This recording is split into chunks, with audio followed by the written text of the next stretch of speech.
assault arrest, June 19th of 2018. Arrest in Madison County for marijuana with intent to sell or deliver from August 30th of 2019. August 30th, 2019. Failure to appear arrest by Jackson Police Department, May 7th of 2018. Then on May 24th of 2017, an arrest in Madison County for failure to appear in violation of community corrections. Had he been on some kind of probation? I believe so, Your Honor. That's the only way I believe we could have that charge. December 19th of 2016, an arrest for violation of order of protection here in Madison County. And then in October 14th of 2016, an arrest for simple assault. Well, please, today is the day to have your information here, and if you've got convictions to present those. The bulk of what he's just stated were dismissed. So I object to any bit of this. You know, we're here today, we filed a motion and a memorandum for to have a bond set. That was served on the state. Today is the day to have your NCIC in your hand and present to the court. If there are convictions for the court to consider, that's fine. One of these that he says was a failure to appear in community corrections was a bad drug screen. So again, What do you mean a bad drug screen? apparently he failed a drug screen at some point while in community corrections. It was not a failure to appear. That was resolved. Failed a drug screen while on probation? Apparently. And that was, I think, what, 6 years ago? Okay. All right. You know, we'd like to be heard about the facts too in the court. Yeah, I am. I'm giving you a chance. I have to have an understanding of what the state's proof would be against each of these individuals. Yes, sir. So, again, with respect to Ms. Thomas, you said he did give some statement, making some, I guess, admissions.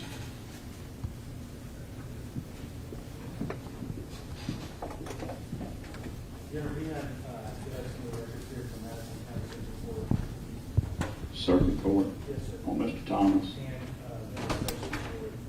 It looks like from the Madison County Circuit Court online records, he was convicted August 10th of 2020 for Schedule 6 drugs with intent to sell or deliver. That was a guilty plea as charged. All right, hang on. That was August 10th, 2020. Yes, sir. In that same case, he was also convicted of drug paraphernalia,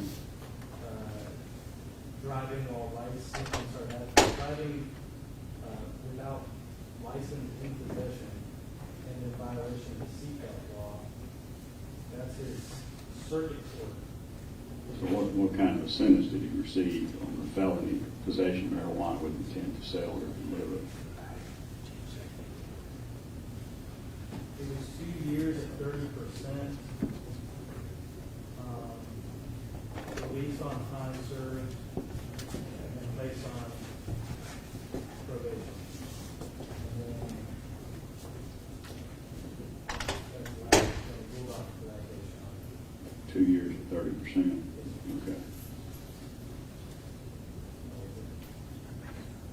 And you said something about, did he violate probation? You said violation of community corrections. Well, Your Honor, in a separate case in Madison County on February 21st of 2017, he did plead guilty to, it says domestic assault and false imprisonment, which includes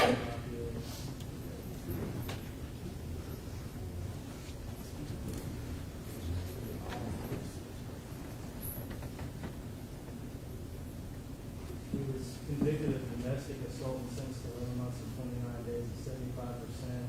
False imprisonment, 11 months and 29 days and 75%.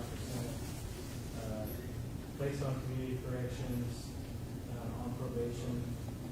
And then he got a violation of probation in that case and was revoked on June 26th of 2017.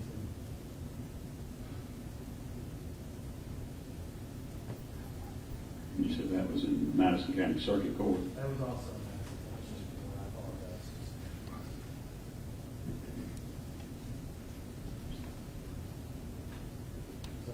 least with respect to those cases, those were convictions. Okay. And at least on one of those cases, he has been revoked to certain time sentence. All right.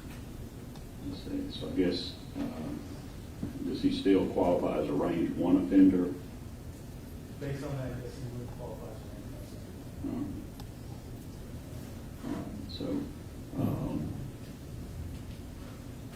and then, let's see, I guess, Mr. Byrd, let me hear from you on behalf of Mr. Thomas first. Well, let me clear a few things up in our plea. First of all, when he was made aware that there was a warrant out for his arrest, he asked the TBI if he could take his children to the first day of school instead of being arrested at the school. They agreed and he surrendered. He gave a full statement. TBI told him they were not going to charge him in Madison County. District Attorney Goodman demanded that he be charged in Lake County. Not only was that the wrong venue, pursuant to State v. Talbot, a 1936 Tennessee Supreme Court case that says where the principal offense occurred has nothing to do with where the commission of the accessory conduct occurred, but the warrant was void. It was a TBI saying we did an investigation, he's an accessory. So he sat in jail for on a $250,000 bond on a Class E felony for 2 weeks. Was he charged by, like, for an affidavit through General Sessions Yes, Court? sir. Affidavit complaint that was void on his face In Lake County. and brought in the wrong place.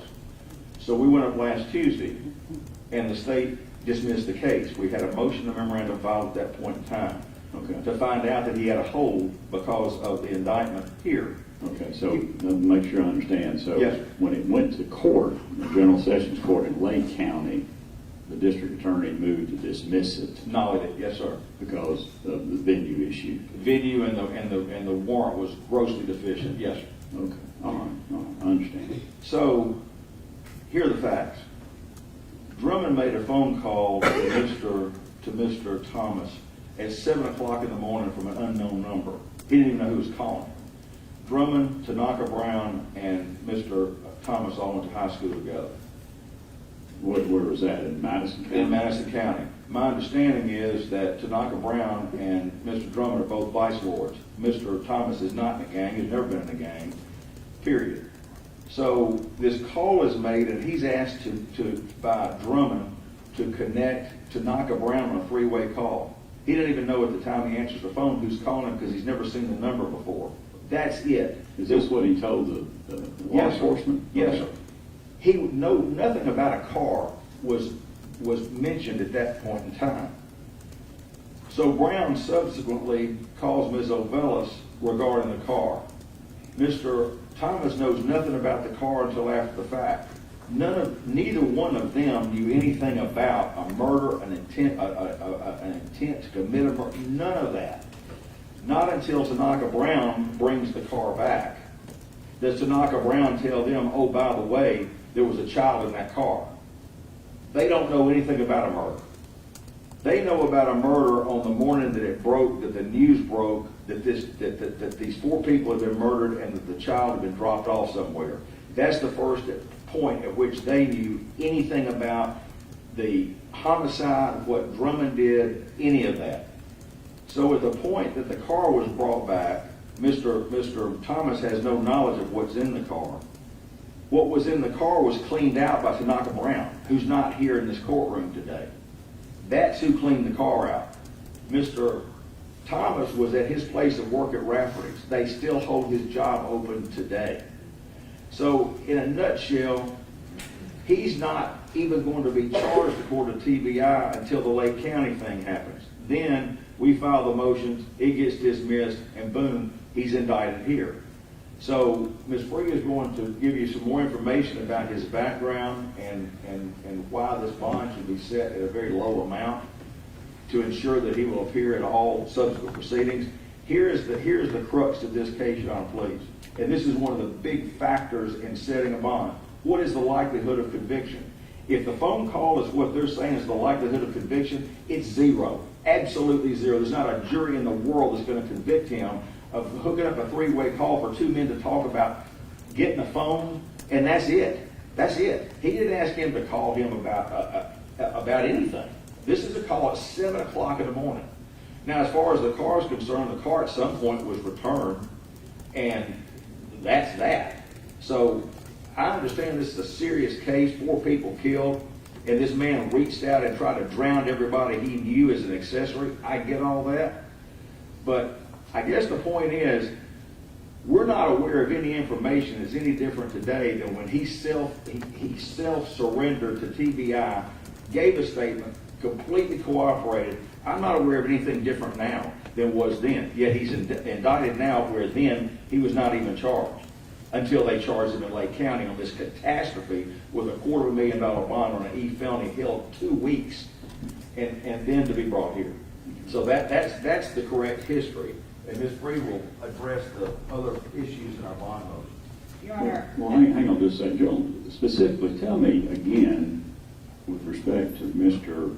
Giovonte Thomas, what it is the state alleges specifically that he did as far as being an accessory after the fact of first-degree murder and or accessory after the fact of aggravated kidnapping. What was it you said he did, or what the state's proof would be?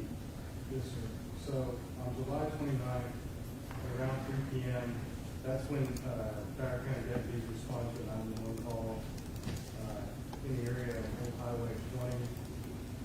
After it was called in that an infant had been abandoned in the front yard of the residence by an unknown individual.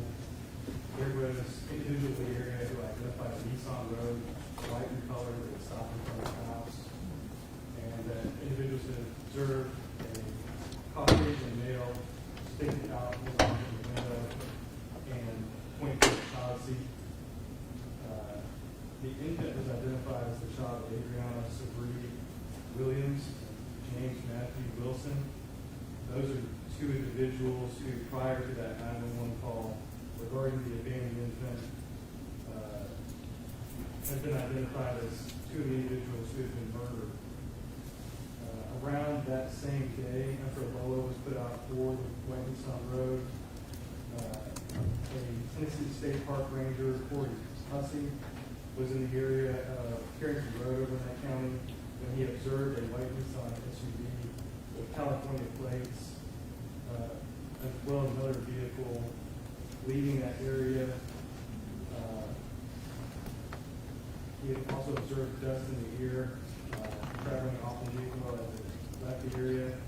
At around 8:20 p.m. on that same day, July 29, 2025, the mother of Wilson called Lake County 911 to report that she found 2 vehicles belonging to Rose, as well as her 15-year-old son, Brady Williams, a Chevy Traverse and a Dodge Charger on Carrington Road in Tiptonville, Tennessee.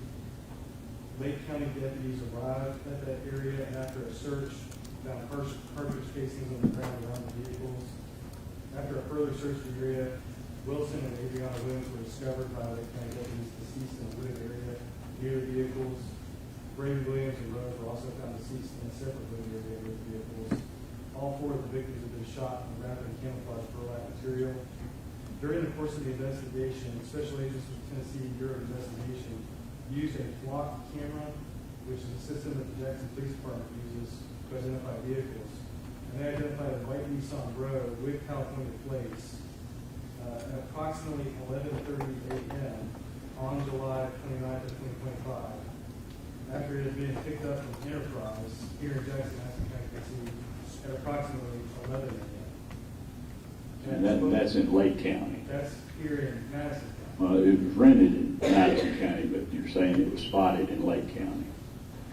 Yes, it was physically spotted in Lake County earlier at 11 a.m. It was rented from Enterprise rental car here in Madison County, and then was observed on flock cameras leaving Madison County to Lake County at 11:30. All right. At 12:39 p.m., the vehicle was identified by flock cameras with no damage and no dust or other visible artifact on it. At 2:15 p.m., the Nissan Road with the California plates was identified on flock with significant dust on the vehicle, and it was returned to Enterprise in Jackson, Madison County, Tennessee the next day, July 30th of 2025. Business records for Enterprise revealed that the vehicle was rented by Michelle Obellis in her name. Michelle Obellis is the significant other of Giovonte Thomas. the vehicle was reserved on July 28, 2025 at 7:44 p.m. So it was reserved by them the day before the murder. No bill. No bill. No bill. Well, I'm asking him what he says the state's proof's gonna be. I know you say it's not. Well, he said reserved by them. I don't know if there's any proof that Mr. Thomas had anything to do with reserving or winning anything. Why do you say them? Because Michelle Obellis was a significant other of Giovonte Thomas, and then based on statements that she and Mr. Thomas gave, for example, Ms. Obellis was interviewed by FBI special agents. She reported that Giovonte Thomas is her boyfriend, and she rented the vehicle for his friend that she knew as AD, and that AD came to their home on July 28, 2025, and asked her to rent the vehicle for him. Obellis reported that Drummond told her that he needed to rent the vehicle while he was present at their house. They picked it up the next day. Obellis explained that Drummond gave her $600 for the rental and told her to keep the rest of the money. She kept $150. Obellis reported that Drummond dropped the vehicle back to their residence around 10 p.m. on July 29th. They handed the keys to Giovonte Thomas. Obellis reported that she met Thomas and Tanaka Brown at Rafferty's in Jackson, Madison County, Tennessee, and she followed Brown to the Enterprise to return the vehicle. There was also security footage at the Enterprise that confirmed she drove her vehicle to the Enterprise while Brown drove the Nissan Road. Giovonte Thomas was interviewed by TBI twice. During those interviews, he reported that on July 28, 2025, Austin Drummond came to his apartment while he was at work and asked his girlfriend Michelle Obellis to rent a car for him. Thomas stated that on July 29, 2025, at approximately 7 a.m., he received a call from an unknown number. When he answered it, it was Drummond telling him to make a three-way call with Tanaka Brown.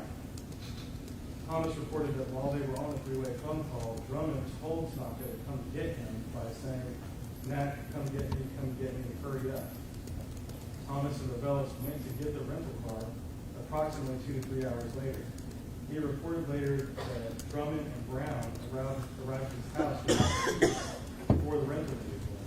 Thomas stated when Brown returned inside their apartment that Brown made this statement, "Bro, what the fuck, what the fuck?" Thomas stated that Brown told him that Drummond instructed him to get some bleach and some gasoline before picking him up. Thomas advised Brown told him that he helped Drummond clean the scene. Say it again now. Giovonte Thomas advised FBI special agents that Tanaka Brown told him that he helped Drummond clean up the scene. Thomas stated that Brown told him he put on black gloves and wiped down the truck with Drummond. Thomas stated that Brown told him he helped Drummond push a truck. Thomas said Brown informed him that Drummond said those people were the police. Thomas stated that night Drummond returned the rental car to him at his job at Rafferty's in Jackson, Tennessee at approximately 8:40 p.m. Drummond asked him to wipe down the car, and Thomas said he would not. Drummond left the parking lot with Brown. Thomas advised the car smelled like gasoline. He saw a small red jug in the car, similar to a gas can and cleaning supplies. He drove the car to his residence when he got off from work. Then Obellis later drove the car to her job. Thomas stated that on the morning of July 30th, Brown did a three-way call with him and Obellis. Brown told them that baby that Drummond had with him, that was the baby that Drummond had with him, referring to the missing baby from social media. So Mr. Thomas makes some statement about the child. Mr. Brown Brown makes a statement to Mr. Thomas the next day that the missing baby from social media was the one that Mr. Drummond had with him that day, the 29th. Would that have been in Lake County? That would have been when he came to Madison. Okay. All right. That's when they saw Mr. Drummond. with the child. Thomas advised that Obellis called him and was like, what the fuck? So he called Brown and they were on FaceTime together. Thomas said that Tanaka Brown told him that he saw Drummond with the baby, but did not say how Drummond got the baby. Thomas said he screen shared the article about the baby with Tanaka Brown during the phone call. Thomas said that Tanaka Brown told him he thought Drummond was who committed the murders. Later in the morning, while Thomas was at work at Rafferty's, Obellis and Tanaka Brown arrived in the rental car. Tanaka Brown and Michelle Obellis placed the gas can and cleaning supplies in a Rafferty's dumpster. This is according to Mr. Thomas. Okay. Obellis took their personal car from him to follow Tanaka Brown back to the Enterprise rental car so they could return the rental car.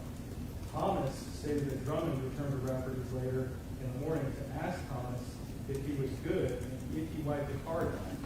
He stated to the TBI that he did not.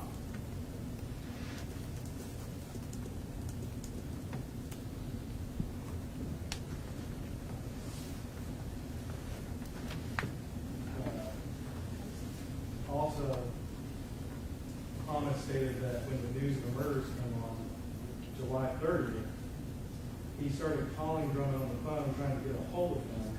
He said he was able to talk to Drummond for about 30 seconds. And Drummond then at that time denied doing anything with the rental car. This is according to Thomas. Okay. Thomas advised that he told Drummond that Obellis was going to jail. Drummond then said, man, and hung up the phone. Okay. All right. And then you said were the murders, the alleged murders committed on what date? You said July July 29th. And then you said earlier that this defendant, Mr. Thomas, failed to appear in court on July 31st in Jackson City Court. Is that my understanding? Yes. That he failed to appear in Yeah, he court? was supposed to get his license back. Well, no, but he was scheduled to appear in court on July 31st and did not show up for court. Right. Okay.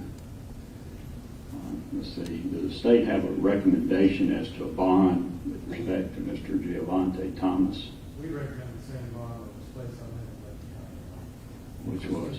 $250,000. All right. Let's see. Now, let me hear, I guess, from Ms. Free. You wanted to make a statement on behalf of your client? Your Honor, as to Mr. Thomas's history, he has lived in West Tennessee his entire life. Where in West Tennessee? In Jackson, Your Honor. In Jackson? Yes, sir. He graduated from Northside High School in 2014. He attended Jackson State Community College and has some coursework there. Your Honor, he has 2 children that he financially supports. One of the children, prior to being in custody, resided with Mr. Thomas and Mrs. Obellis. The other child resides with the mother, but he financially supports that child as he does the child that lived with he and Ms. Obellis. Your Honor, as Mr. Berg stated, he is employed at Rafferty's, has been for, I believe, approximately 14 months. Rafferty's is ready for him to come back to work and have no problems with allowing him to return back to work. Your Honor, if he makes bond, because of what we believe the conditions will be for his ability to communicate with Ms. Obellis as to their child, he is going to move back in with his parents. They reside here in Madison County. He will reside there with his parents and his 3 siblings. Your Honor, as we stated, he does have court on September 17th.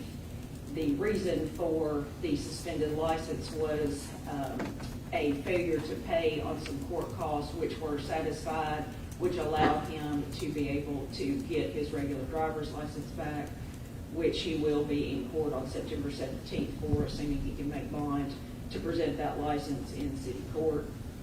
Your Honor, he has family members present in the courtroom that will vouch for his appearance. Because of the serious nature of these charges and the association with Mr. Drummond, they are going to make sure he is where he's supposed to be when he is supposed to be there. because of the reputation of Mr. Drummond, as we have learned over the course of the past month. There are fears, obviously, from their concern to make sure Giovonte is where he's supposed to be when he's supposed to be there, and he will timely appear because of the serious nature of these charges. And, Your Honor, it is rare that a person voluntarily gives information, and that information was provided to TBI. TBI provided that information to both the Lake County prosecutor as well as our prosecutor, and he was in custody for the city court matter, held here until he made bond in the city court matter, then was transported. Wait a minute, when you say he made bond in the city court? Yes, sir. He made bond on the driving on suspended license in city court. When did he post a bond on that matter? Your Honor, I believe it was the 13th of August, and then he was transported to Lake County the 14th. I thought you said he failed to appear. He did. He on failed to appear. July 31st. It was a bond on the failure to appear, Your Honor. So he had already posted bond on the driving on suspended license, then he failed to appear. That's correct, Your Honor. In court. And The then, judge set him a new bond in that's Jackson correct. City Court? It was a $2,000 bond, Your Honor, Okay, all right. for his appearance. Was that before he was charged with these offenses? There was a hold from Lake County, so as soon as Madison County, Jackson City Court was finished with him, he was transported Okay. to Lake County. Okay. And if Your Honor will give me a second, I can tell you that the warrant was sworn out on 7/29/25 in Lake County, Tennessee. That's the date on the affidavit of complaint in Lake County. And Ms. Jessica Avery, who is the clerk, signed it on 8/2/25. And there is an officer agency printed date of 8/4/25. He was served at approximately 16:20 according to the arrest warrant from Lake County. Okay. So I after- suppose this is the amount, go back to Mr. Chairman's statement about the bond being the same. This is the same court in Lake County that set a $135,000 bond for Mr. Drummond stabbing somebody in the elementary. Yet this was an E felony instead of I don't know what the judge did in Lake County in terms of Mr. Drummond's bond. I mean, My point is, Your Honor, please, Drummond was releasing $135,000 for stabbing somebody, yet this was an E felony of $250,000, and he sat there for 2 weeks. So I don't know what went into setting that bond up there. I don't either. But I don't know that's relevant to Your Honor's consideration today as to what it was in Lake County on the case that just did. That's not the point. All right, okay. All right, go ahead, Ms. Frey. Anything else? Your Honor, he has no physical or mental conditions that would require a need for him to be incarcerated, and he will appear timely at all future court appearances. He plans to get out, get back to work, and continue supporting his children, and will do whatever Your Honor says from a condition standpoint. If it is he cannot communicate with Ms. Obellis about their child, that is what he will do. Because I would assume that the state would ask that they not communicate with each other, but they will need to have some communication about the child, and Mr. Thomas supporting that child and visiting with that child. And what type of bond are you requesting? $20,000, Your Honor. $20,000?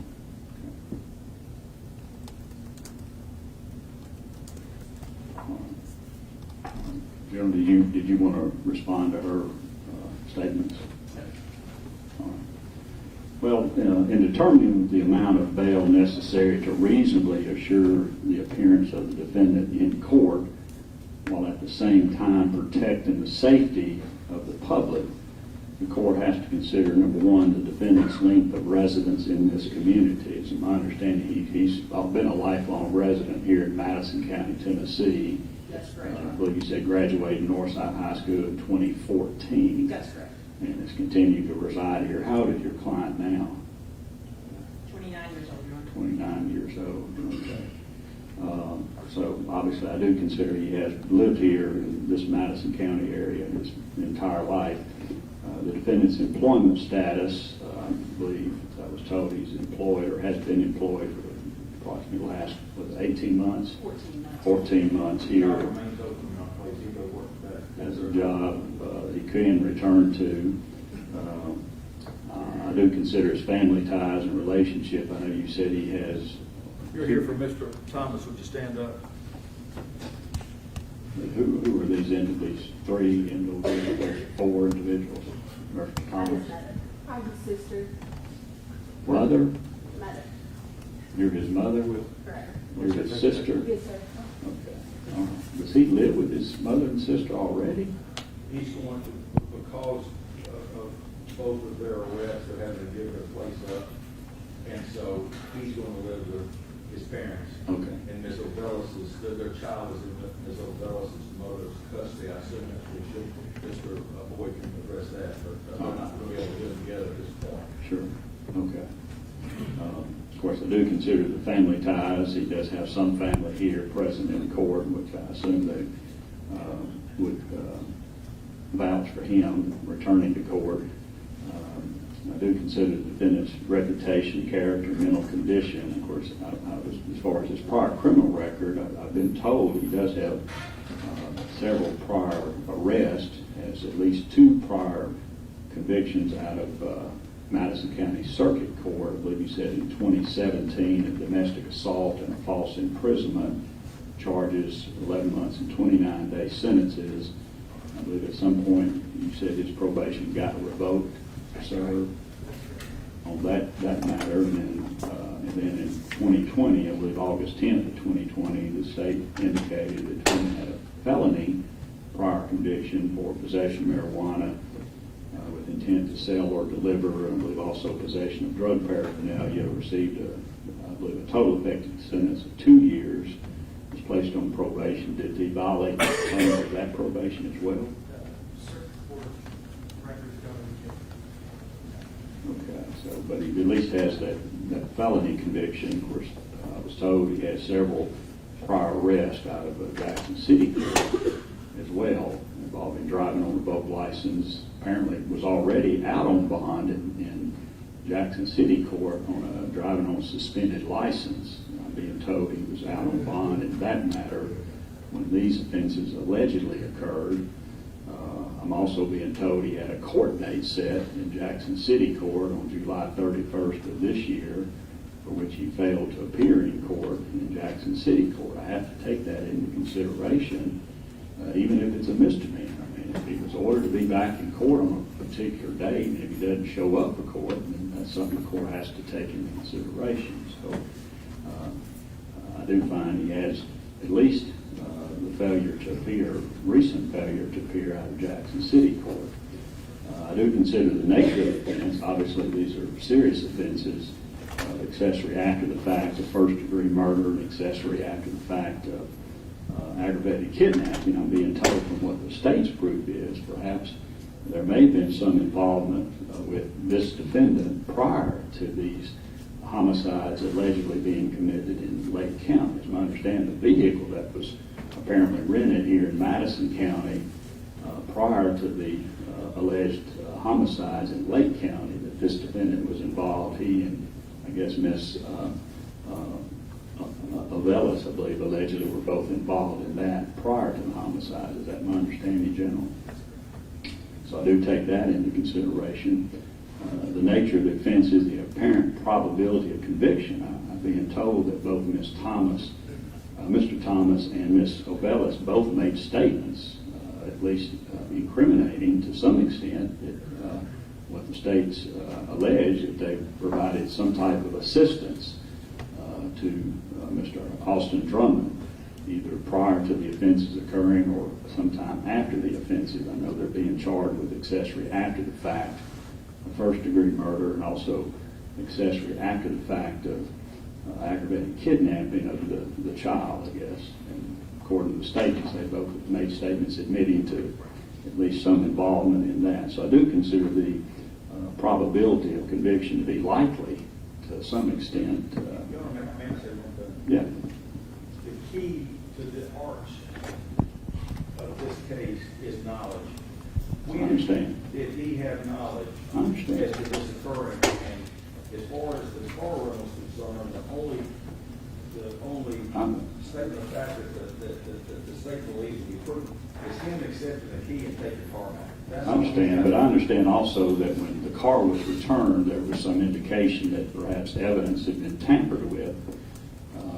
According to the state's proof, there was statements made by your client that indicates perhaps that the gasoline can or something, the smell of gasoline was in the car. So again, I know they're charged with accessory after the fact, but I have to consider what the state's proof is and what your client's statements indicate. One more point, Your Honor, I'll stop. Okay. The facts will show that when Tanaka Brown and Ms. Obellis came to Rapid, Tanaka Brown cleaned that car out. That's before Mr. Thomas even came out of Rapid. Okay. He noticed that gas can correct, but at that point, nobody knew anything about anybody being murdered. Well, I mean, I guess that'll all come out at some later point, but I'm just going on what the state says and what their state proof will be. Right. And Asking him. after he gave that, of course, he was not charged. He was free to go here in this county. I do consider the defendant's prior criminal record likelihood that because of the record, he would pose a risk of danger to the community. I mean, this is not somebody, the first-time offender. I mean, apparently he's been arrested and charged and convicted. Domestic assault, false imprisonment, possession of marijuana with intent to sell or deliver, possession of drug paraphernalia, driving on a suspended license, which he was out on bond at the time. I have to consider all of that. I do consider also that, the factors of the fact that what the state is alleging, that he did have some communication with Mr. Drummond prior to Mr. Drummond allegedly committing the homicides there in Lake County. So, after considering all those factors and the probability of conviction, which I think is high, I'm going to set his bond at $250,000. I think that's an appropriate bond considering the circumstances. So his bond will be set at $250,000.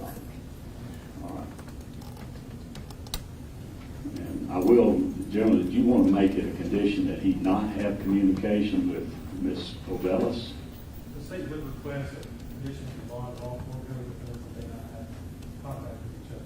Well, Your Honor, they have a child, he's going to be locked up. As to the extent that he needs to have contact Well, with the child, that I understand. okay. Well, if there's some need for contact as far as their child, they have one child together. Yes, sir. 2 years old. So if there's, I'm not saying he can't have contact with her concerning that, but certainly not with respects to any of the allegations in the matter. Okay. All right. So hang on, just let me have a seat here. I'm not finished yet.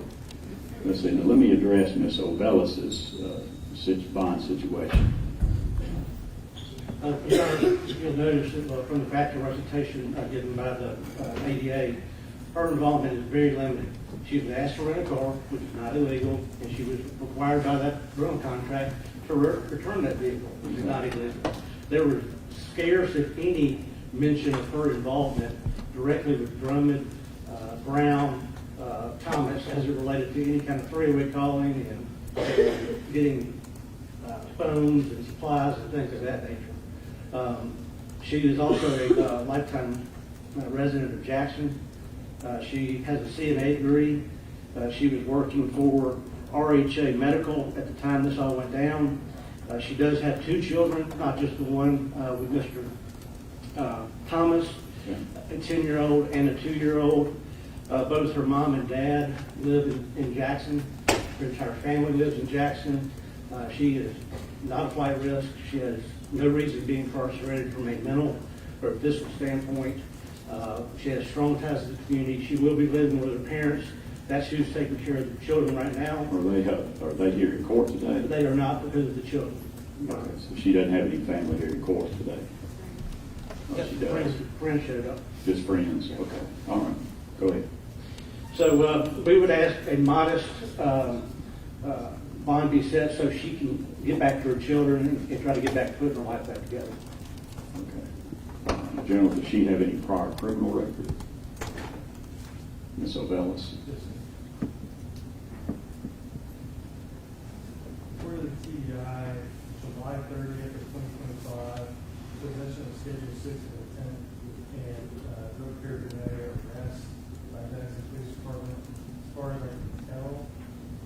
still pending, which is what maybe manually was. And then from January Well, 24th. hang on, because you said July 30th of 2025. Yes, sir. He was charged with possession of marijuana with intent to sell or deliver. That's the information I have for the messenger. And that, Your Honor, was a misdemeanor conviction in city court. Okay, but she was charged with a felony on July 30th of this year, and then was she convicted recently in Jackson City Court? That's what I'm being told. That's what I'm being told, Your Honor. Did she plead guilty to that offense? No, Who? I'm recently to the case, Your Honor, so I'm relying on Mr. Byrd, who was representing her at the time. He was representing Miss Obellis at the time, Yes, Your Honor. and she pled guilty. Your Honor, it said September 17th in Jackson City Court. That is her next court date in So Jackson. she's still currently charged with possession of marijuana with intent to sell or deliver That is correct. in Jackson City Court. She appeared in court after making bond, and the case was reset to September 17th, I believe in the afternoon. So when was she arrested initially and posted bond, is what I'm asking. I believe it was the 31st, I believe. I do not have that paperwork, but I believe it was the 31st. She believes it was August 31st, Your Honor. July 30th. July 31st, excuse me. Was that the same time period that these murders allegedly occurred? Yes, sir. Okay. Does she have any other prior criminal record? I do also show from the TBI that January 24th of 2018, she was arrested by Jackson Police Department for Schedule 2 drug violations, drug paraphernalia, and driving on a revoked license. And that was in 2018. Do you have any kind of disposition on those charges?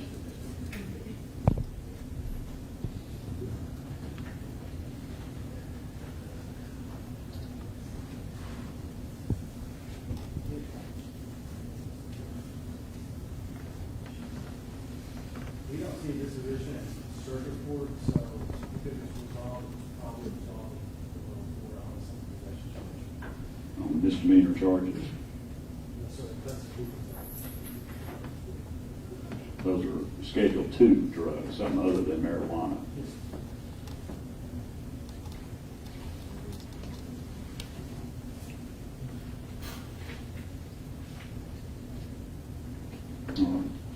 And any other prior arrests or convictions? She's showing having used diversion at Madison County General Sessions Court, Had a diversion? but I don't know what that's that. When was that?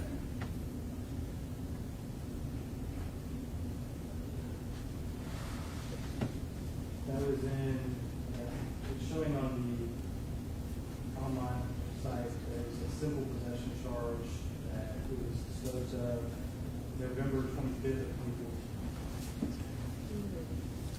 2014. So a misdemeanor diversion charge, November 2014, on simple possession. Does it say what controlled substance? Marijuana, Your Honor. I think it was diversion, but it doesn't make it fit Okay, so that conviction in 2014, another conviction in 2018 out of Jackson City Court, possession of drugs, and then the most recent arrest for possession of marijuana with intent to sell or deliver, which apparently that's still pending. And that may be related to items that were found inside the records vehicle by Jackson Police Department. I think it's related to items that were found in the apartment when they searched the apartment. When did they search? Do you know about the apartment she was living in at the time? Her and Mr. Thomas were sharing. Okay, where was the apartment? They were sharing. It was at 160 Cloverdale, 165 Cloverdale in Madison County. Okay.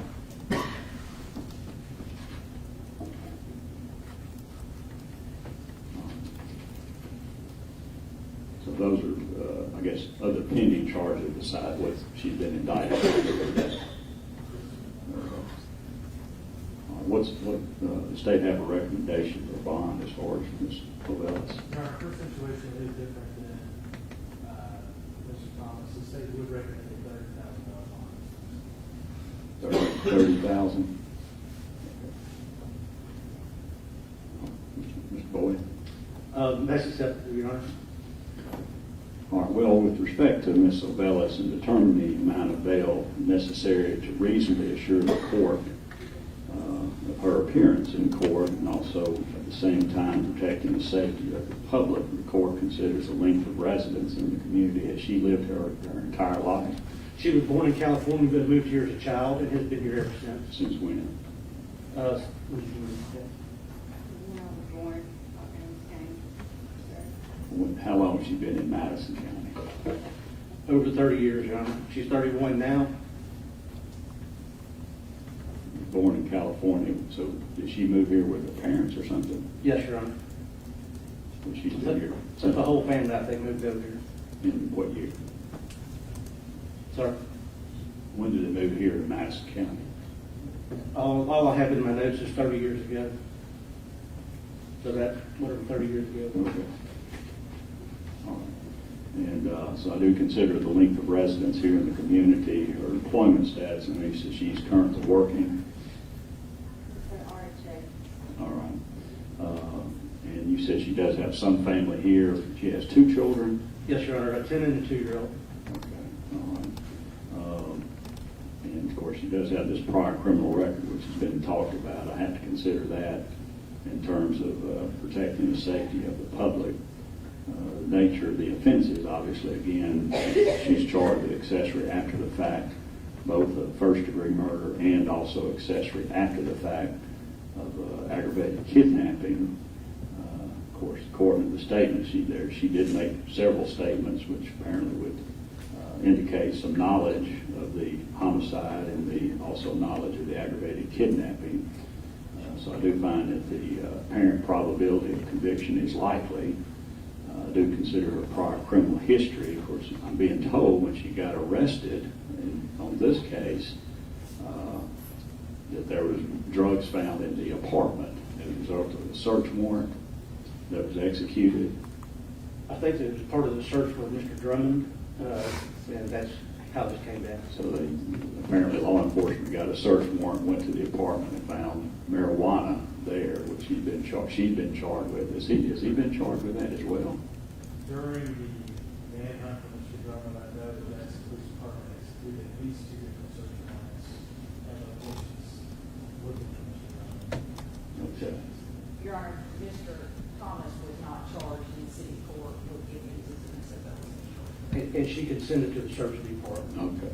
All right. So she apparently consented to the search of the apartment, and I'm assuming since she's been charged with possession of marijuana with intent to sell or deliver, the police department located some type of illegal controlled substance there. So I do take that into consideration, whether or not that poses a risk of danger to the community, which it does.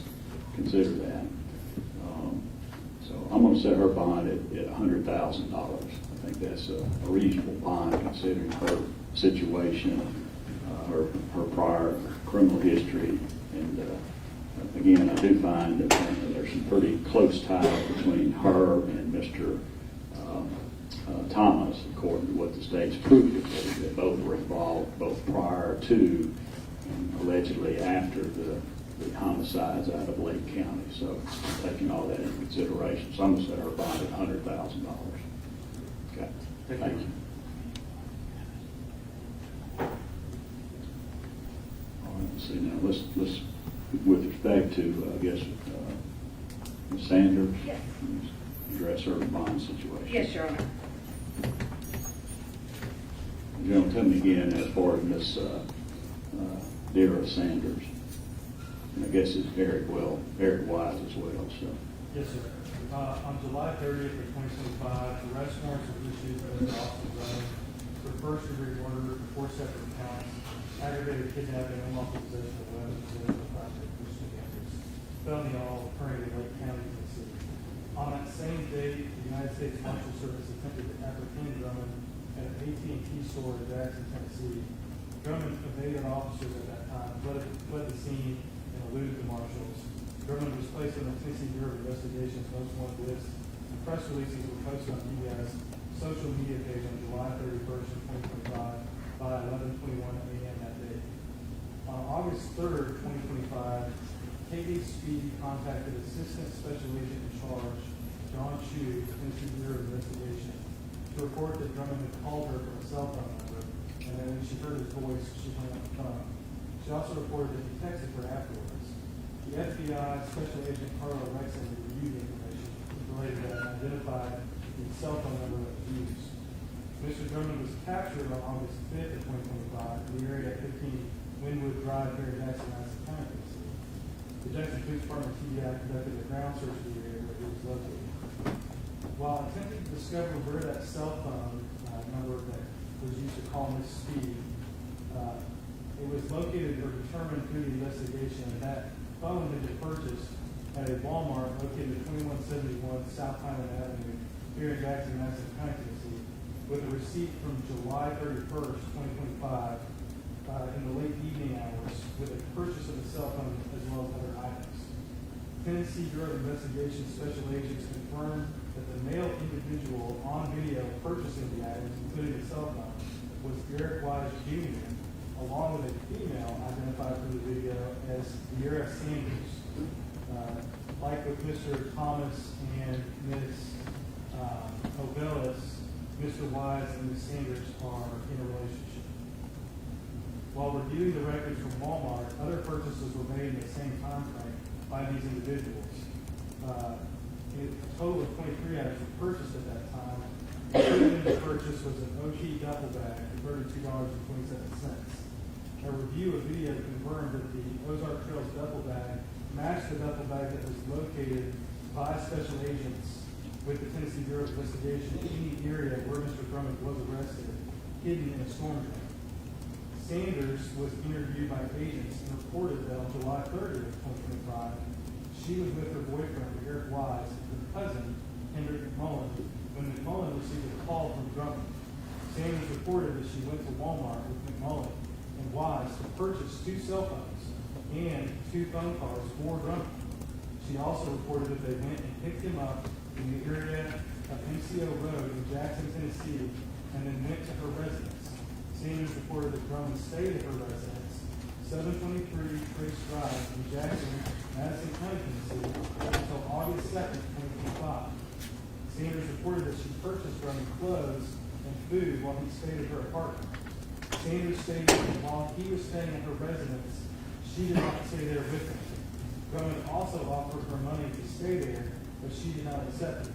Sanders explained that after Drummond left, she was instructed to remove his clothes and his personal belongings from her apartment.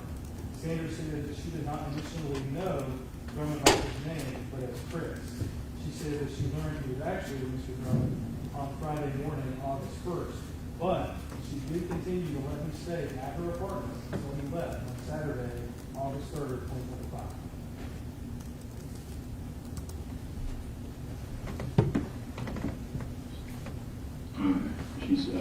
You said she made statements that she let Mr. Drummond stay at her apartment during that time period. Even after she learned who he was and while he was one of the most wanted individuals in there. All right. Okay. That was her statement to the law enforcement. Yes. Based on that, we would argue that the likelihood of conviction of Ms. Sanders if she doesn't try would be high. And you said she had purchased, at the request of Mr. Drummond's, 2 cell phones and what other items you said she purchased? Her and Mr. Wise purchased the 2 cell phones as well as a duffel bag that was found hidden in the area where Mr. Drummond was taken into custody by Jackson Police Department officers. All right. And let's see, now this Ms. Sanders, does she have any prior criminal record? She does, she was set a $30,000 bond in Lake County. She was originally charged over there. Her prior criminal history includes an arrest on August 17th of 2023 by Jackson Police Department for a violation of probation.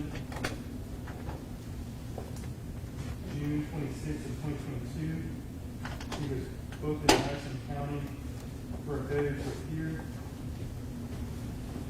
And March 16th of 2022, she was charged by Jackson Police Department with theft of property.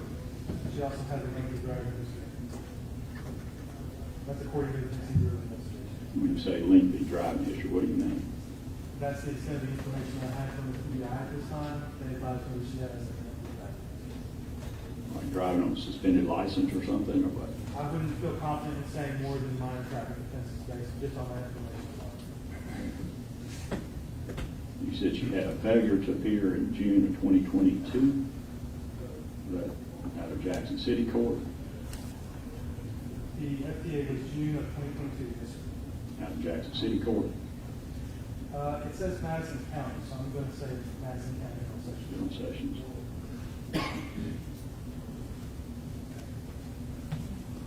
And then you said, I guess the most recent was a violation of probation in August 2023. Yes, sir. Was that on a, I guess, 11 months, 29-day sentence? I believe so. I think that's probably going to be for the theft of property from 2022. That's the only other case I see out of Jackson City Court, so I don't know what she was on probation for. Does it show, is she a lifetime resident of Madison County, or do you know? I'm not positive about her. I'll let Ms. Cash speak on her. All right, Ms. Cash, let me hear from you. Yes, sir. First of all, Your Honor, the theft arrest that the general mentioned, that was a shoplifting out of Walmart. I represented her on that. She was cleared by TBI for diversion. So at that time, she had no other misdemeanors or higher. She tells me that the extensive driving history that was referred to are a few speeding tickets.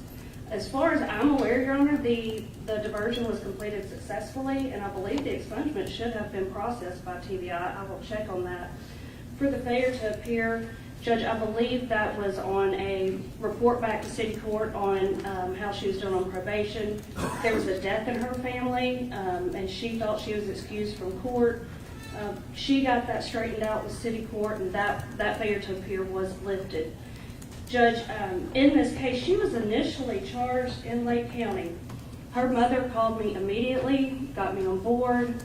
After speaking with General Goodman and the head special agent in charge of the TBI on this, Ms. Sanders' bond was set at $25,000. Mr. Robert McKinley made that bond. I have spoken with him. He is willing to stay on Ms. Sanders' bond. Judge, she's lived here her whole life. She has 2 minor children, ages 1 and 6. Currently, she's 6 months pregnant, and she has been having some renal failure, for which her doctor is watching her very closely. She has a very strong support system here. If you are here with her, would you stand?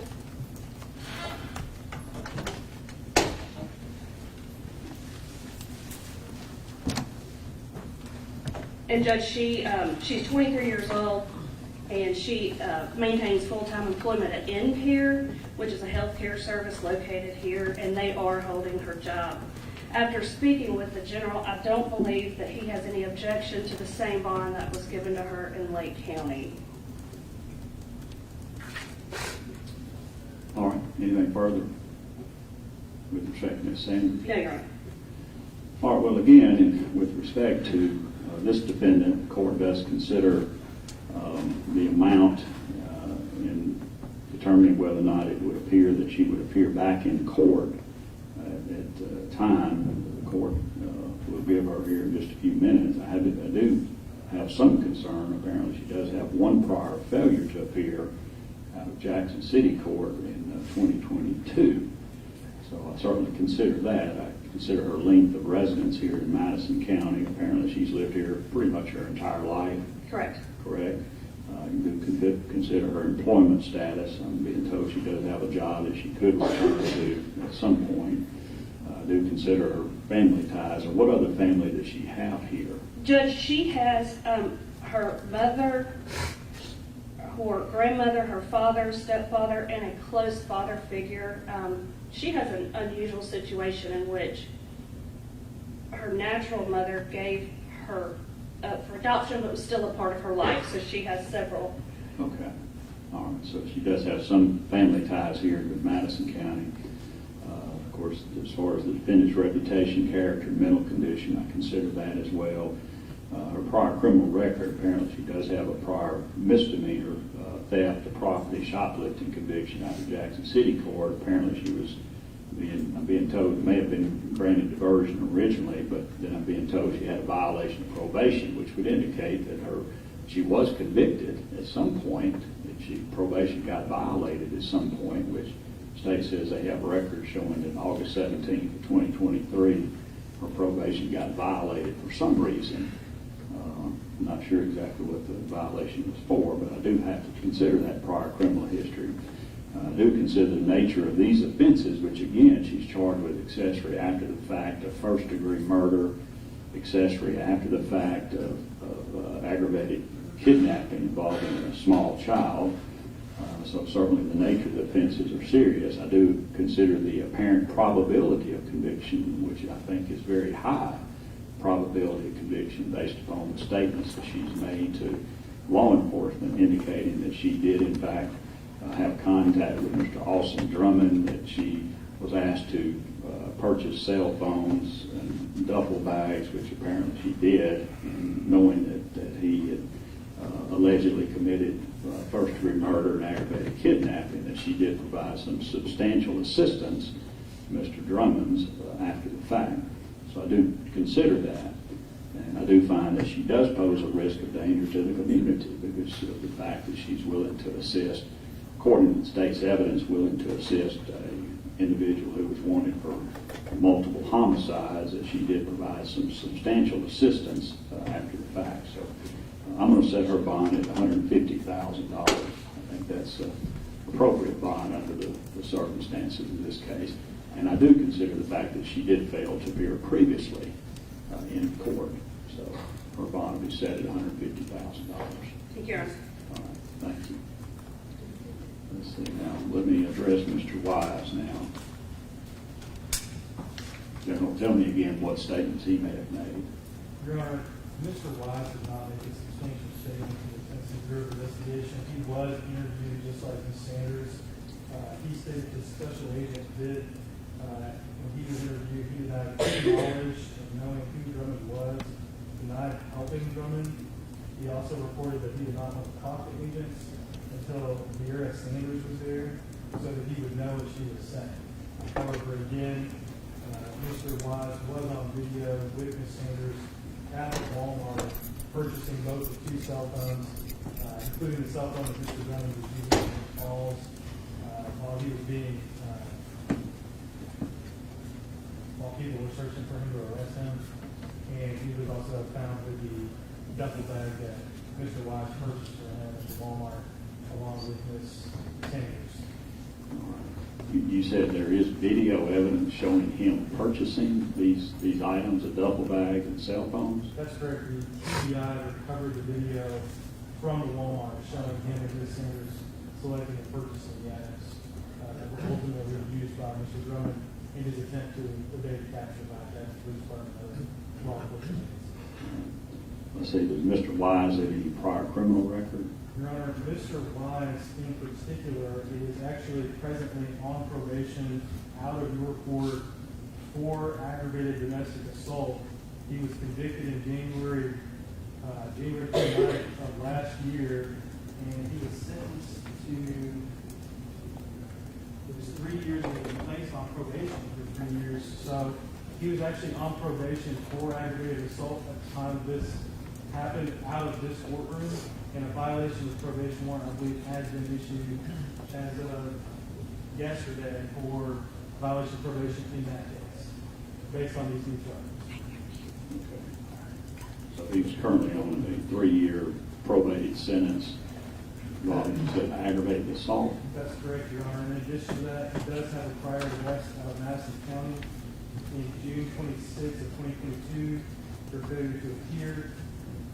In March of 2022 for theft. He was arrested by Jackson Police Department. And February 6th of 2019, he was arrested by Jackson Police Department for driving without a license. Okay. And you said the prior failure to appear. Tell me again, when was that?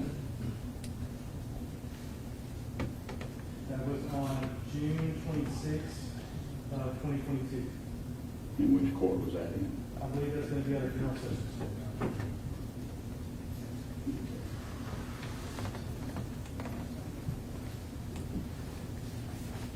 All right, then you say a probation violation warrant has recently been signed. As of yesterday. All right. Let's see, Ms. Wise, I know I'd asked you earlier, you understand your constitutional rights, you understand what you're charged with. Are you going to be able to hire a warrior to represent you, or do you know? I would hope that I would be able to get out so I can keep my job and get on. Where are you working currently? I work for Madison Haywood. Madison Haywood Development? Yes, sir. What do you do for them? I sit with people. You sit with people? Yes, sir. Okay. How long have you been employed there? 2 years in there. Okay. You have any family here in Madison County? Yes, sir. What family do you have here? My mom and grandma here. That's your mom, your grandmother? Who's the other lady? Diamond. Okay. All right. No children? Yes, sir. I got 3, How old are your children? 6, 2, and a couple months, like 5 months. Do they live with you, or do they live with someone else? Not at the moment, no, sir. They But live with- I get them though one.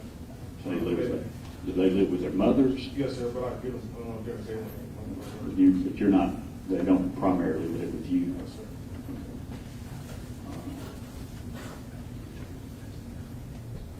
And I know the district attorney said something about you're currently on probation. Is it a 3-year sentence? Yes, sir. Have they served the violation of probation warrant on you yet? No, sir. And you can ask my probation. I've been doing everything. Who is your probation officer? Miss Willis? Mr. Willis? Okay. Yes, sir. And, Jeremy, you say a warrant's been issued, but it hadn't been served on it yet, I guess. I can't advise the court on whether it's subject or not. All right, well, again, in determining what would be an appropriate bail amount for this defendant, Mr. Wise, I do consider the whether or not he would appear in court. I also consider the protecting the safety of the public. I consider the length of his residence here, which apparently you live in Madison County pretty much your entire life. Yes, sir. Okay, of course, I do consider his employment status. He tells me he does have a job, and has been working. Consider his family ties. I do consider his prior criminal record, and also whether or not he would appear in court. And I believe they said you had a failure to appear back in 2022. Were you arrested on a failure to appear? Yes, sir. They had get the date and stuff. So I forgot. It was. Was that in General Sessions Court or I think it was a city. in City Court? Yes, sir. Okay, so it does have a prior failure to appear, which the court takes that into consideration. I consider the nature of these offenses. Again, he's charged with providing assistance to Mr. Austin Drummond, who's been charged with multiple homicides out of Lake County. I do consider also in addition to the nature of the offenses, the apparent probability of conviction. Being told this defendant is shown on video surveillance camera purchasing cell phones and duffel bags for Mr. Drummond, and that those items were later recovered. The phone was the same phone that was used to call his girlfriend Katie Speed while he was being, while officers were looking for him. And then the duffel bag was found close to Mr. Drummond when he was taken into custody by that. So I do consider the apparent probability of conviction to be very high given those circumstances. I do consider the defendant's prior criminal record, the fact that he's currently on probation for an aggravated assault. Of course, if a violation warrant's been issued, then obviously that'll be served on him as well. So I do consider all that, and I do consider his ties to the community. So I'm based upon the probability of conviction and based upon his prior criminal history, which includes the failure to appear, I'm going to set his bond at $250,000. Thank you. So I'm about to say, you had gave me I had brought it out on that charge and came to court every time you had Which charge of that? Oh, you're talking about the one you've been convicted of? Yes, sir. The aggravated assault? Yes, sir. Well, I will say this, if a warrant's been issued, obviously the court will have to address the violation of probation matter as soon as the paperwork's returned to the court. I've not received that back, but obviously, he's going to be held on the violation of probation warrant. Of course, he'll have a $250,000 bond set in this matter. So, now, are you going to be able to hire a lawyer? I don't know. Okay, all right. Well, I'm going to set a court date for all of these defendants, and you think you may hire a lawyer at this point? Yes, sir. Okay, well, especially if you were able to post the $250,000 bond, I would think you would have the resources to hire a lawyer as well, so. All right, so let me give each of these defendants another appearance date.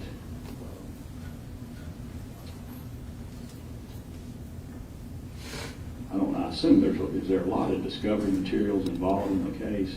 I anticipate there will be a lot of discovery because this involves the case of Mr. Drummond, which is the guy investigator, and I know that that's probably going to be a fairly substantial amount of All right. What if I set an appearance day for November the 3rd for each of these defendants? Does that work for Mr. Byrd and Ms. Free, November 3rd at 8:30 a.m.? That's fine, Your Honor. I can't be here that morning, I could be here that afternoon. 1:30? Are y'all available at 1:30? Mr. Boyd, are you available? I am not going to have a motion hearing pending in front of Judge Atkins, I believe, in civil matter. On a civil matter?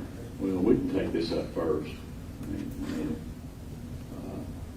I mean, Judge Atkins is next door. I don't know. It won't take a minute to walk across the hallway there. So I'm going to set the next court appearance for each of these defendants on Monday, November the 3rd at 1:30 in the afternoon. That should give each of the attorneys time to get all the discovery materials from the District Attorney General's office, give them time to go over those discovery materials with their clients. And then I assume is the state going to make a plea offer at some point? We'll be in talks. It's going to be conversations that I have to have with General Pickens, as Sure. well as General Duda in Lake County. Sure. There'll be some. Okay. Well, I'll set that November 3rd at 1:30 as a plea cutoff day. But again, I'm going to give the defense attorneys whatever time they need to be prepared by that day. Okay. Thank you, All Your right. Honor. So each of the defendants understand we'll have you back here in court, or if you post bond and get released, then obviously you need to be back here in court on November 3rd at 1:30 in the afternoon. Okay. All right. Now, with respect to Mr. Wise, if you're not able to hire a lawyer, I'm going to set you another day here in just about 30 days. And if you're not able to hire an attorney, then I will certainly consider appointing a public defender. Yes, sir. How would I be able to do that? Well, I'm going to give you another court date before that November date, okay? So Yes, let me put you back on our docket for, let's see, I'll set him on October the 6th. I will be out of town that week, but I'm sure General Boyd, or General Cranford. Well, let me set it before then. Let me set it maybe September the 29th. Do you think you'll know between now and September 29th you're going to be able to hire a lawyer? How do I get the probation without? Well, we'll probably have to address that probably on September 29th. So let's just, let's set this at 8:30 a.m. on September 29th. I'll set Mr. Wise that date because I'm assuming if the violation warrant's already been issued, then they'll get that served on you probably this week. Yes, sir. And then we'll put you on that date for that probation matter as well, okay? Yes, sir. All right, sir. Anything further on this case? No, I can say, All right. All right, thank you. So they can all, I guess, be taken back downstairs to the jail. Now, we'll, again, make it a special condition of the bond that they not communicate with the other co-defendants concerning the matter, and certainly not travel outside the state of Tennessee if they post bond. They cannot leave the state without court permission, okay? All right, anything further? And General, you'll prepare those orders. yes, sir. Okay, thank you.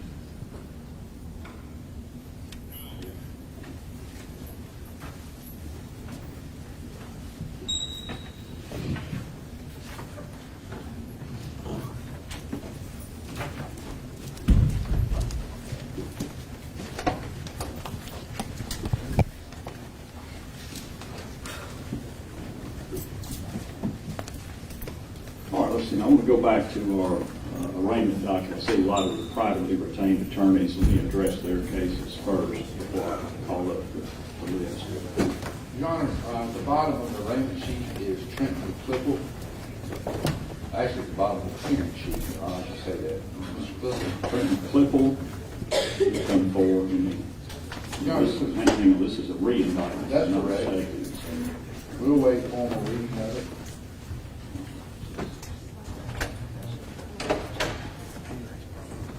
All right, let's see, this is Trenton Ross Clipple, correct? Yes, sir. This is 25-660. He's charged with driving while under the influence of a drug and or intoxicant prior offender, leaving the scene of an accident, violation of financial responsibility law, violation of implied consent law. I believe this is a re-indictment of case number 25-317, which I believe we actually had that case set for trial on August 2nd of this year, correct? Yes, sir. I can't remember, General, what was the reason the state had to re-indict Mr. Clipple? Your Honor, while the original case has been pending, Mr. Clipple, I believe back in March of this year, pled to a DUI in Haywood County Circuit Court. That predates his DUI here in Circuit Court. So based on the enhancements in the DUI statute, his DUI third that he was originally charged with now becomes a DUI fourth because he's now pled to that DUI that occurred before the DUI we have here. Okay, so this just, he's now been charged, instead of a DUI third offense, he's now indicted for a DUI fourth offense. Yes, Your Honor, felony offense. Okay, so let me go ahead and give a copy of the re-indictment to Attorney Colin Morris. Your Honor, we'll wait formal reading of that indictment, enter plea of not guilty, and follow court instructions. Well, I'm going to set him another trial date as soon as possible. Let me get my trial calendar. I assume the discovery materials are pretty much the same other than maybe whatever additional discoveries you have. Correct.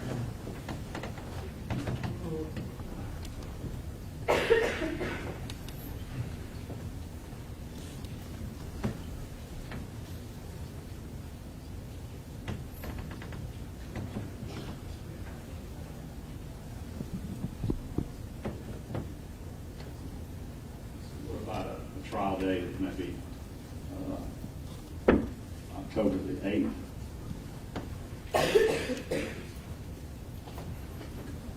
Works for the state of mind.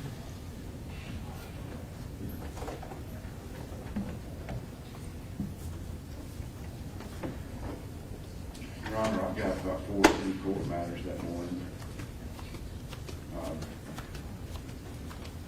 I'd have to move them. I mean, that's how that would have to be done. You know, what about October the 9th? Your Honor, I've got 1 city court matter that morning, which I could probably, they would understand. Your Honor, I have division one in Henderson County that morning. On October 9th? Four cases, yes, Your Honor.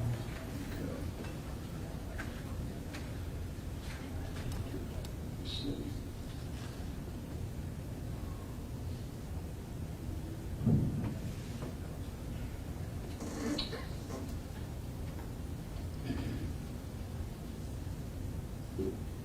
Let's see, what about Friday, October the 10th? Your Honor, I have a sentencing hearing in Division 3 in Lexington that morning. Division 3. Good.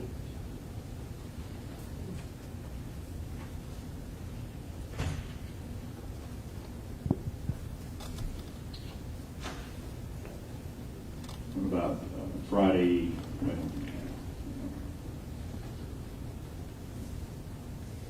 I'll go ahead and tell the court right now that week of October 13th. the whole week? Okay. I think that's a conflict, Your Honor. You have something? What about October 29th? That works for the state. I can make that work, Your Honor. Yes, sir. So this is case number 25-660. And Mr. Trenton Clipple will go ahead and set your case for a new trial date, which will be on Wednesday, October the 29th, beginning at 8:30 a.m., okay? So you'll need to be back here in this courtroom at that time, prepared to go forward with your jury trial.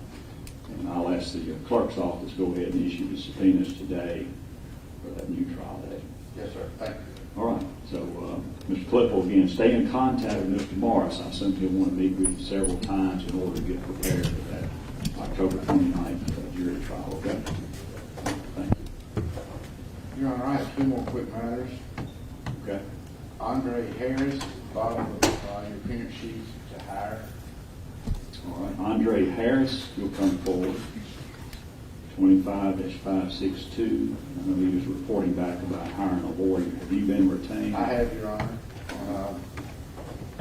I don't think I received a copy of the indictment, but if it's not, you don't have a copy, I'll get one from the clerk's office. Yeah. I motion for, I may have already filed my motion for this, Okay. yesterday, Your Honor. All right. Well, I know I had given Mr. Harris a copy of his indictment at the arraignment, and then he indicated he was going to hire a lawyer, so we reset it till today, and then we'll show Attorney Colin Morris as retained counsel at this time. Yes, sir.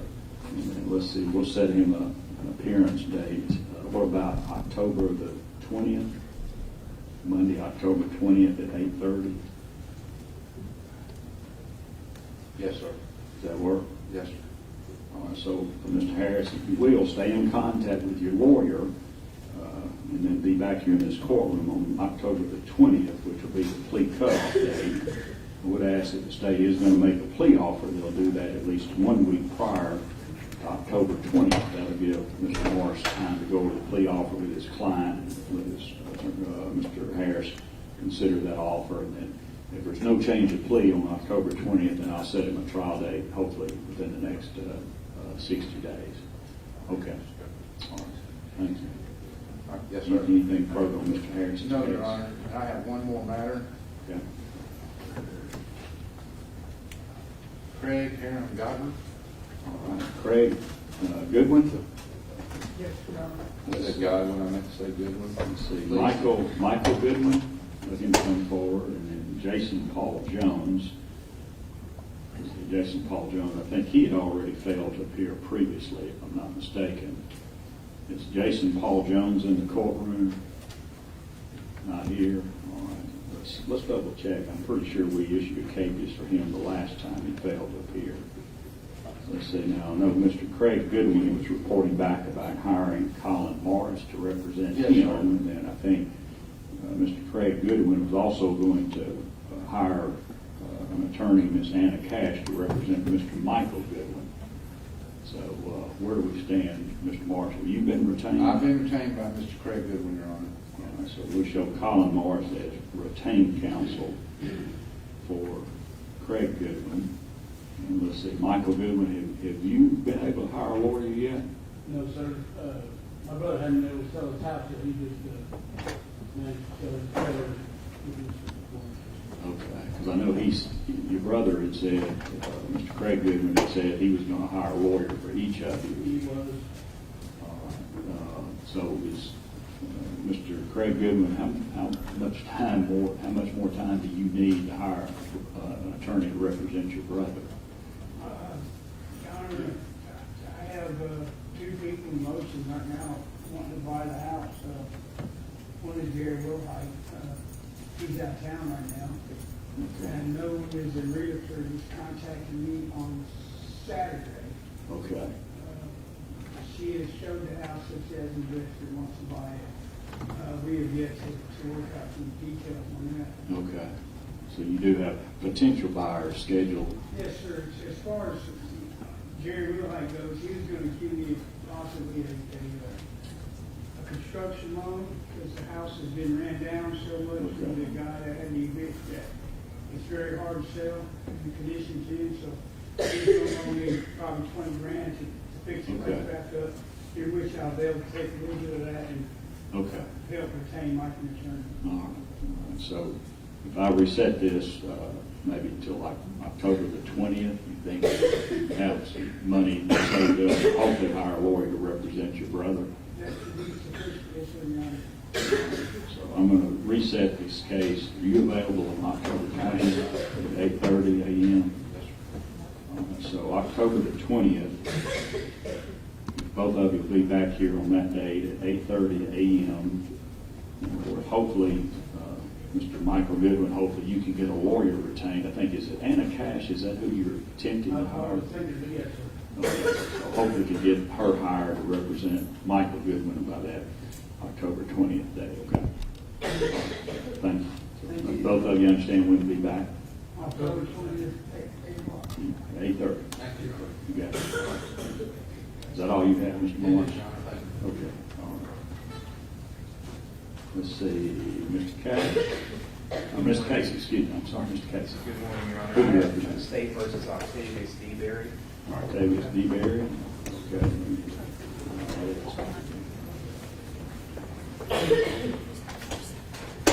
25-647.